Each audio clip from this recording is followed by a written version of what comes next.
En el nombre del Padre, del Hijo y del Espíritu Santo. Amén.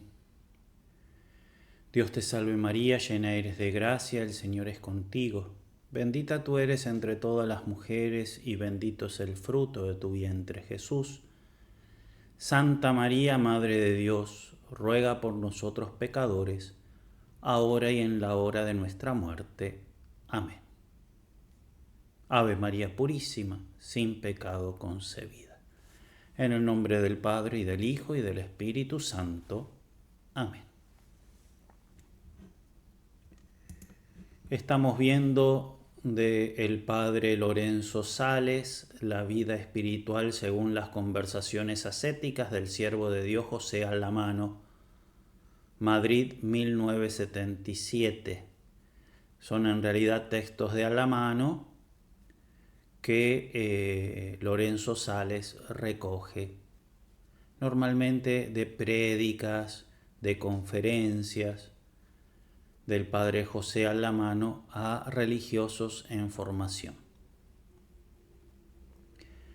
Bien, empezamos una serie de 3 videos, este es el segundo, viendo el capítulo 20 que habla sobre la pobreza. Está dirigido los textos principalmente a religiosos en formación, pero evidentemente tiene también aplicación haciendo las debidas adaptaciones a los laicos. Bien, veamos, continuamos entonces con el video de la semana pasada sobre el voto de pobreza. El voto de pobreza y la virtud de la pobreza son dos cosas distintas. Una cosa es la virtud, ¿sí? Uno vive pobremente, por ejemplo, un empresario puede vivir pobremente, ¿sí? Toda la enorme cantidad de plata que gana la reinvierte en la empresa para que pueda tomar más trabajadores, para que pueda ayudar a más familias. También reparte plata y bienes a los pobres, y él vive en una condición totalmente humilde y desapegado de las cosas materiales, solo le interesa hacer el bien. Bien, esa es una persona que vive la virtud de la pobreza. Pero a la virtud de la pobreza se le puede agregar el voto de pobreza, un compromiso, un cierto compromiso que uno adquiere ante Dios que hay que ver en qué consiste, lo veremos ahora, ¿no? Y que es el que hacen los religiosos. Los religiosos, además de vivir la virtud de la pobreza, hacen un voto de pobreza. ¿Para qué? Para que la virtud de la pobreza les sea mucho más fácil, ¿no? Y todo en orden a vivir la virtud de la caridad. Bien, entonces, una cosa es la virtud de la pobreza, que la puede tener hasta un empresario, y otra cosa es el voto de pobreza, que es un compromiso particular que uno adquiere en orden a facilitarse a uno mismo la práctica de la virtud. Bien, entonces tenemos que la virtud y el voto son dos cosas distintas. Con la observancia de la virtud, como por ejemplo el empresario, con la observancia de la virtud se adquiere el mérito de esa virtud de la pobreza. Pero observando además el voto, cumpliendo además el voto, se adquiere un mérito nuevo que pertenece a la virtud de la religión, porque uno hace un acto de religión cuando se compromete por voto a vivir ciertas cosas. Bien, supongamos que yo quiero practicar la virtud de la pobreza e hice el voto de pobreza y falto. falto, me compro un Mercedes-Benz, falto entonces al voto de pobreza y a la virtud de la pobreza. Y entonces así peco, pero no solamente contra la pobreza, sino también contra la virtud de la religión. ¿Por qué? Porque estoy faltando al voto. El voto de pobreza consiste en la renuncia a usar y disponer a voluntad de los bienes temporales, es decir, sin permiso del legítimo superior. Entonces nosotros hemos hablado de un empresario, por ejemplo, que vive la virtud de la pobreza. ¿Por qué? Porque toda la plata que gana la administra pobremente, la usa para hacer el bien a la gente y él, para él, se compra cosas súper humildes y está absolutamente desapegado a tener esas cosas. De modo tal de que al no estar apegado a las cosas, a vivir humildemente, a comprarse para sí solamente las cosas necesarias, él vive la virtud de la pobreza. Pero él administra, él decide donar dinero, invertir dinero y demás cosas. En cambio, el que hace el voto de pobreza, para que le sea más fácil vivir la virtud, renuncia a usar y disponer, según la propia voluntad, de los bienes temporales sin permiso del superior. Entonces, el empresario es pobre. ¿Por qué? Porque teniendo tanta plata la usa para ayudar a los pobres y él se compra un humilde reloj. ¿Sí? Pudiéndose comprar un Rolex, se compra un reloj de 15 euros. ¿Está? Súper pobre. Ahora, el religioso hace voto de modo tal de que no puede ni comprarse el reloj, ni siquiera usarlo sin que el superior le dé permiso. Entonces, si quiere comprar un reloj, si quiere usar un reloj, le pide permiso al superior. Permiso que podrá ser explícito, implícito, habitual y todos los tipos de permisos que puede llegar a ver. No nos interesa. Pero la cuestión es que está en la voluntad del superior y no en la propia. Entonces, negándose a sí mismo a administrar, a usar, a disponer de cosas sin el permiso del superior, como que se obliga más, por cumplir ese voto, a vivir la virtud. Entonces, la virtud le resulta más fácil. ¿Por qué? Porque hace el voto. Porque el empresario de repente puede tener la tentación, vive siempre pobremente, pero como él dispone y de repente puede tener la tentación y dice, uy, qué bueno que está este reloj, solamente esto. Y se compra un super reloj que no es necesario para nada. Entonces tiene la tentación más a mano. Entonces la virtud le resulta más difícil. En cambio el superior, el religioso no lo puede hacer.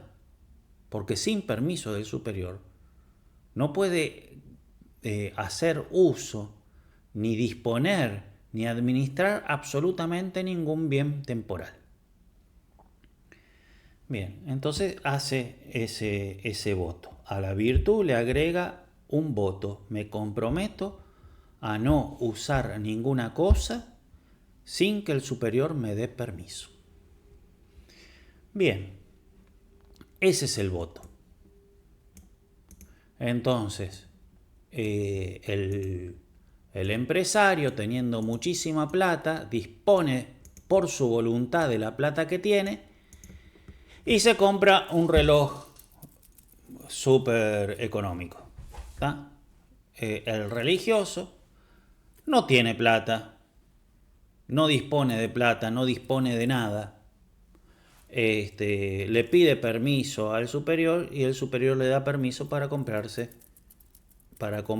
y usar este reloj. Perfecto. El empresario hizo un acto de pobreza. El religioso hizo un acto de pobreza y también de religión, porque lo hizo también cumpliendo el voto, no solamente practicando la virtud. Bien, el voto consiste en esto que habíamos dicho, se dice de las cosas temporales, porque las cosas puramente espirituales, el religioso de las cosas puramente espirituales conserva el libre uso. ¿Sí? Después está también el voto de obediencia, que es otra cosa.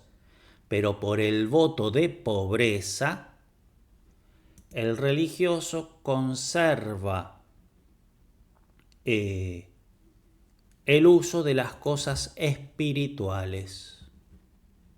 Vamos a poner ejemplo. Cosas espirituales, por ejemplo, el honor, la fama. No renuncia a la propia fama por el voto de pobreza. Renuncia a la propia sotana, a los propios anteojos, ¿no? Le tengo que pedir permiso al superior, ¿sí? Mirá, vos tenés 2 sotanas y acá acaba de llegar fulanito que no tiene ninguna, es de la misma medida tuya, dale una de las tuyas, ¿no? Entonces yo renuncio, ¿sí? Y se las tengo que dar. No es mía, no existe eso, no es mía. Justamente, el superior me la puede pedir, porque yo hice voto de pobreza. Pero no así por el voto de pobreza del honor y de la fama. Y según los estudiosos, entran dentro de las cosas espirituales las reliquias, ¿sí? Las reliquias. Por ejemplo, a ver, sí, una reliquia. O supongamos que este icono me acompaña a mí toda mi vida, ¿no? O imágenes, ¿no? Cosas que son más bien espirituales, ¿sí? Entra dentro de las reliquias, las imágenes y las medallas siempre que tengan poco valor.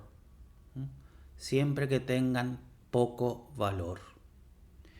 También entran en esto los manuscritos, ¿sí? Las cosas que yo escribí, ¿sí? Acá tengo mi librito donde anoto las cosas de estudio. Bueno, según los moralistas, este tipo de cosas no entran bajo el voto de pobreza. Entonces, por ejemplo, después, si yo me voy a mi superior me dio plata para comprarme este reloj porque lo necesitaba, le pedí permiso y me lo dio, ahora me mudo de comunidad y en principio se lo tengo que dejar al superior porque no es mío, es de la comunidad. Claro que el superior me puede dar permiso y claro que muchas veces en muchas congregaciones religiosas ese permiso es habitual e implícito, de modo tal de que no le tengo que decir me llevo el reloj a la otra, lo hago, pero está implícito el permiso, porque el superior me puede decir que no, que lo deje. En cambio, este tipo de cosas, ¿sí? No, mis apuntes personales, ¿no? Bien. Entonces, en cuanto a los manuscritos, San Alfonso se inclina a creer que el religioso conserva su propiedad, pero podría faltar contra la obediencia, porque está el caso de la obediencia que es aparte, ¿no? Entonces el superior me lo puede mandar, pero ya sería por el voto de obediencia y no por el voto de pobreza. Bien, por el voto de pobreza el religioso no puede recibir, dar, prestar, gastar, destruir sin permiso de los superiores. Entonces, Mi mamá me quiere regalar este reloj. No, yo le tengo que pedir permiso al superior para aceptar de mi mamá este reloj, ¿no? Porque yo hice voto y sin permiso del superior no puedo hacer uso de ninguna cosa material. Bien, entonces el religioso no puede recibir, dar, prestar, gastar. ¿Sí? No le puedo dar una limosna a un pobre sin el permiso de mi superior. Que puede ser evidentemente habitual, puede estar implícito. De modo tal de que si yo voy por la calle y tengo una moneda y un pobre me pide, yo, si tengo el permiso implícito del superior, yo sé que el superior me diría que sí, o sea, permiso supuesto, o lo que sea, yo le puedo dar la moneda, ¿no? Pero siempre en el ámbito del voto, porque así lo quiere mi superior, siempre según la voluntad de mi superior. Dar, prestar, gastar, destruir, tirar una cosa que para mí es inservible, no la puedo tirar sin el permiso del superior. Bien, y esto tanto si se trata de bienes propios como si se trata de bienes de la comunidad. También se requiere permiso para las obras de caridad, ¿sí? Ya lo hemos dicho. No se pueden hacer sin permiso. No se puede usar una cosa de forma distinta a cómo se dio el permiso, aunque se trate de un uso honesto. ¿Sí? Si me prestaron, si me dijeron, bueno, podés usar el auto para ir a comprar tal cosas, y yo agarro y lo uso para ir a visitar un amigo. Eso no solamente iría en contra del voto de obediencia, sino que también en contra del voto de pobreza, porque estoy usando un bien para algo que no me lo dieron. Insisto que después hay que ver los tipos de permiso, porque yo puedo hacer algo con un permiso supuesto, ¿sí? Entonces surge un imprevisto y no me puedo comunicar con el superior, pero yo sé o puedo suponer que el superior me lo daría, entonces lo hago. Hago eso perfectamente, con libertad de espíritu, todo perfecto. Y después que lo hice, le aviso al superior. Y el superior me dice muy bien, perfecto. O capaz que me dice, no, la próxima vez no lo hagas. Bueno, la próxima vez no lo hago. Bien. Andiamo avanti.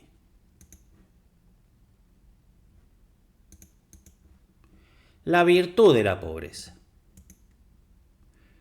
Si se trata de laicos, deben procurar no pecar en el uso de las riquezas.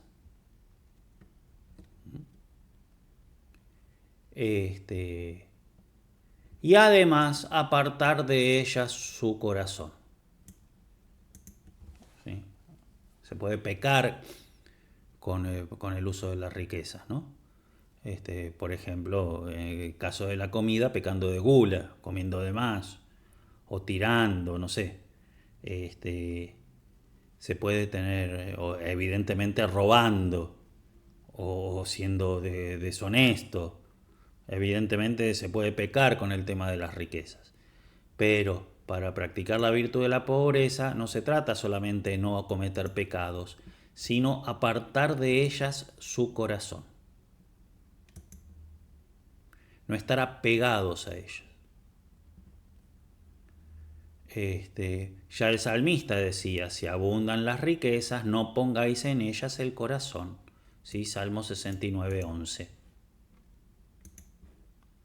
A los religiosos les pide San Bernardo más, ¿sí? No solamente ser pobres, sino amar amar el ser pobres. Amar el ser pobres. Y la pobreza material. ¿Qué se necesita para la perfección en la virtud de la pobreza? Bien, hay una parte negativa, en el religioso estamos hablando, hay una parte negativa y una parte positiva. La parte negativa, quitar todo lo que tiene sabor de vano, ¿sí? Deshacerse de todas las cosas vanas y de todas las cosas superfluas y contentarse incluso cuando falta lo necesario.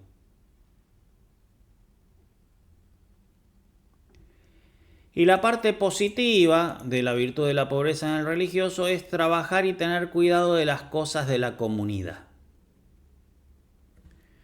Veamos la parte, entonces, en primer lugar, la parte negativa. ¿Sí? Lo que se refiere a uno mismo, quitarse de lo vano, de lo superfluo y alegrarse cuando falta de lo necesario. Quitarse de las cosas vanas. Nada con sabor de vanidad debe entreverse en el religioso, porque contrastaría abiertamente con su estado. ¿No? Entonces, ¿sí?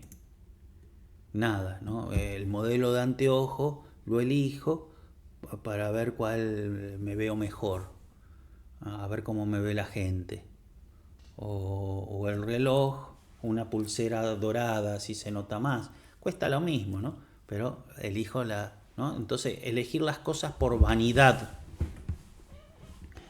Bien, eso, evidentemente, elegir las cosas por vanidad implica un cierto apego a esas cosas y evidentemente va en contra, ¿sí? Contrastaría abiertamente con el estado religioso, dice Alamano.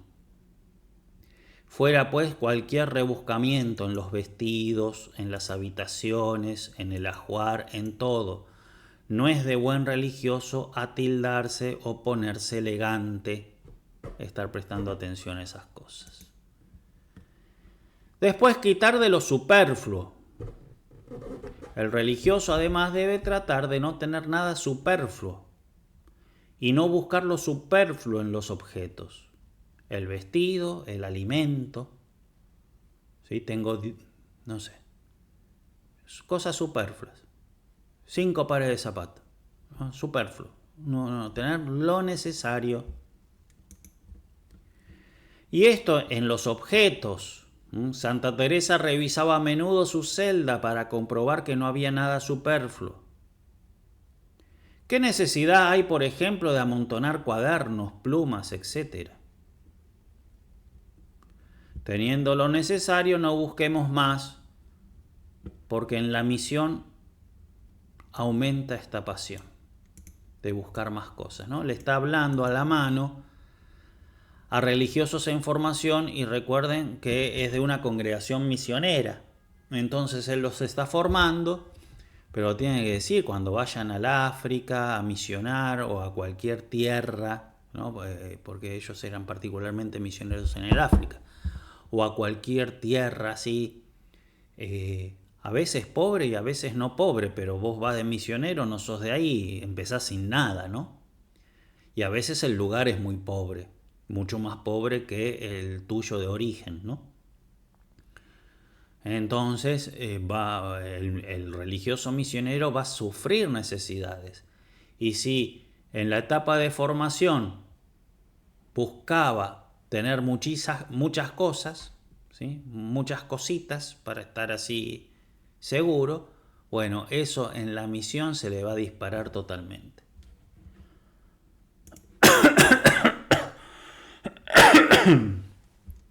Ven, evitar el superfluo en el vestido. Evidentemente que por conveniencia social no podemos ir vestidos con una piel de camello como San Juan Bautista. Si con una piel de camello alcanza, pero sería ridículo. Afectaría socialmente. O con un hábito tejido con hojas de palmera, como hacía San Pablo el eremita. El vestido evidentemente debe adaptarse al estado de cada uno, pero no superfluo, no vano, sin vanidad. Cuando se sale basta con un vestido sencillo y limpio, aunque viejo y remendado. Cuando estéis en las misiones, y también aquí, no os aficionéis a un hábito nuevo, teniendo otro que todavía vale. Generalmente todos tenemos dos hábitos, pero ya es más que lo que tenían los apóstoles, a quienes el Señor envió al mundo con una sola túnica. ¿Sí? Bueno, dos hábitos, ponele. Pones uno en lavar, tenés el otro. Pero listo, con eso es suficiente, ¿para qué más? No tengamos envidia porque a otro le han dado una sotana más bonita. Cada cual se examine. El buen espíritu está en el medio, ni demasiado poco. Tampoco ser un zaparrastroso, digamos. No, vestirse con dignidad, pero no de modo vano o superfluo. En los alimentos, la Sagrada Congregación de Propaganda Fidei, ya el 8 de diciembre de 1869, emanó un decreto en el que advertía a los misioneros: procuren los misioneros reducir los gastos de alimentos y viajes al mínimo. Nuestras constituciones dicen, lo está diciendo a la mano, no nosotros, son las constituciones de ellos. Aunque el instituto provee a sus miembros, en lo posible, a lo necesario y aún incluso a lo conveniente a la dignidad, salud y confort. Sin embargo, ¿sí? El instituto provee, te da lo necesario e incluso más, incluso lo conveniente, sea en cuanto a la dignidad, a la salud y al confort. Aunque el instituto te dé todo eso, sin embargo, el misionero, en obsequio a la pobreza a la que está obligado y recordando que vive de la caridad de otros, deberá adaptarse a las condiciones locales, ¿sí? Contentándose con lo necesario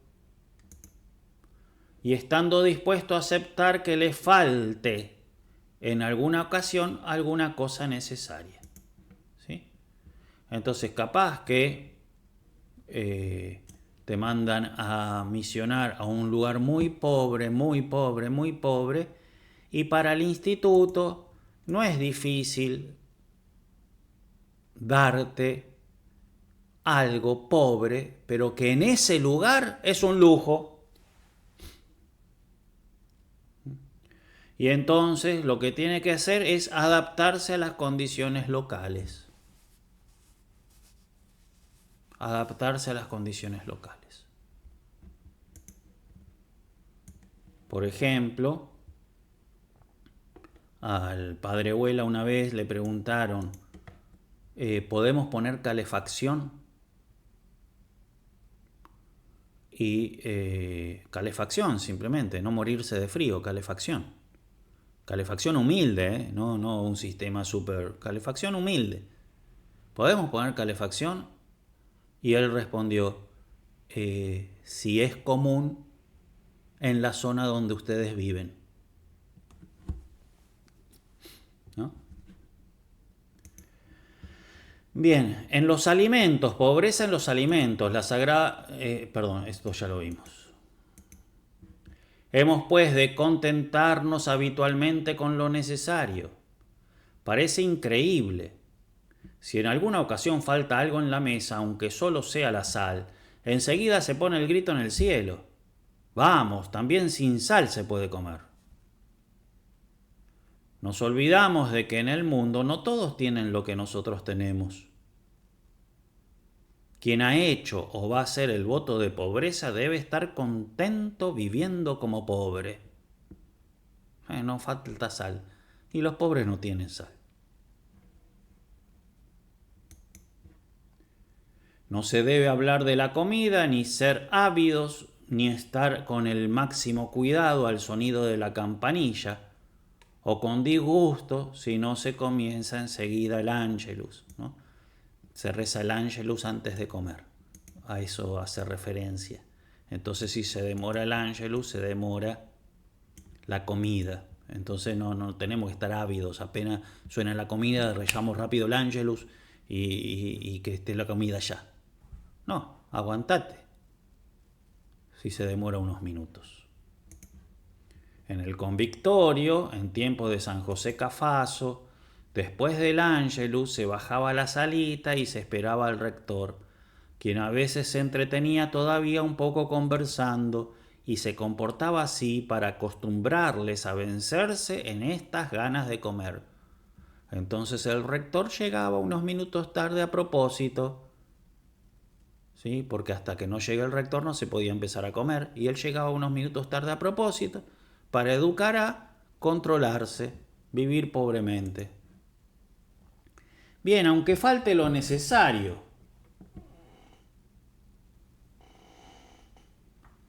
Para progresar en la perfección de la pobreza ayuda también sufrir con paciencia y hasta con alegría la falta incluso de lo necesario. Se trata de la pobreza de las cosas necesarias de que nos dio ejemplo nuestro Señor desde Belén hasta la cruz. ¿Es tan cómodo hacer el voto de pobreza y no sentir sus efectos? Si yo hago voto de pobreza, obedezco en todo de superior, pero mientras no me falte nada, no tiene sentido. Entonces hay que acostumbrarse a que falte de lo necesario. Si lo hacemos así, o sea mal, yo hago voto de pobreza, obedezco en todo a mi superior mientras no me falte nada, sí, así podría definirse como el voto de disponer de todo lo que necesitamos, y no es así. Dice San Bernardo que hay quienes quieren ser pobres con tal de que nunca les falte nada. A esto les dirige estas palabras: si te parece que no te basta con lo que tienes, recuérdate de la pobreza. ¿Sí? Cuando nos quejamos de que nos falta algo, acordate que hiciste voto de pobreza. Si hay algo que deseamos y no lo tenemos, aprovechemos para hacer un acto de pobreza. Precisamente el no tener todo lo que se quisiera nos hace practicar la pobreza. Este espíritu os inclinará a no pretender excepciones en la comunidad. No me gustan las particularidades. Hay algunos que buscan un trato particular o unos permisos particulares. Bueno, a la mano decía, no me gustan las particularidades. Surgen los caprichos, especialmente sobre la comida. En una comunidad se hacían hasta 6 y 7 clases de sopa. Perdón. 6 y 7 clases de sopa. Capaz que uno no podía con sal, perfecto. El otro no podía con grasa. El otro no podía de verdura. El otro no podía con carne. El otro no podía, ¿no? Tuve que ordenar que se hiciesen solo 2 clases. Una un poco más fina para las enfermas y otro algo más sólido para las sanas. Y listo, ya está. Entonces, bueno, capaz que esa no se adapta perfectamente a vos. Capaz que vos estás entre los sanos, sí, pero hacen sin sal por algunos enfermos. Y bueno, listo, está sin sal, ¿qué se le va a hacer? Capaz que vos no podés comer gluten, pero sí lactosa. Pero bueno, hacen una sin lactosa y sin gluten. Y bueno, para todas las enfermas, ¿no? Que hagan una sola pura y exclusivamente. No, yo con gluten puedo, pero no con lactosa. Entonces una especial para vos, otra especial para la otra, otra especial para la otra. No, se hace como que no multiplicar tanto las cosas y aceptar lo que a uno le toca, ¿no? También puede suceder que la excepción de una semana se convierta en excepción de toda la vida si uno no tiene espíritu religioso. He conocido una persona religiosa que solo podía comer carnes blancas, preferentemente pollo. El humo del purgatorio la ennegrecerá. ¿No? Dice, es interesante, hasta gracioso, ¿no? A la mano. Todos estos textos son de a la mano, ¿no? No hay nada escrito por nosotros. Lo que es nuestro son los comentarios que agregamos de palabra. El humo del purgatorio la ennegrecerá. ¿Sí? No, pollo. Yo puedo comer pollo, nada más que pollo. A mí me hacen siempre pollo. Tengo que comer carnes blancas. Bueno, en el purgatorio se va a volver más negra. Ya veis qué caprichos a veces. Los que se aficionan a las comidas lo hacen porque no se aficionan a otras cosas. Si estuvieses más aficionado por Jesús, no estarías tanto pendiente de la comida. La Eucaristía debe ser nuestro alimento de cada día, alimento sustancial. Bien, seguiremos con Alemano, con lo que nos aconseja Alemano en el próximo video. Que la Virgen nos ayude a vivir la pobreza para que podamos unirnos más con Jesús. Tenemos que vivir la pobreza. Cuanto más vivamos la pobreza de Jesús, más nos vamos a poder unir a Él. En el nombre del Padre, del Hijo y del Espíritu Santo. Amén.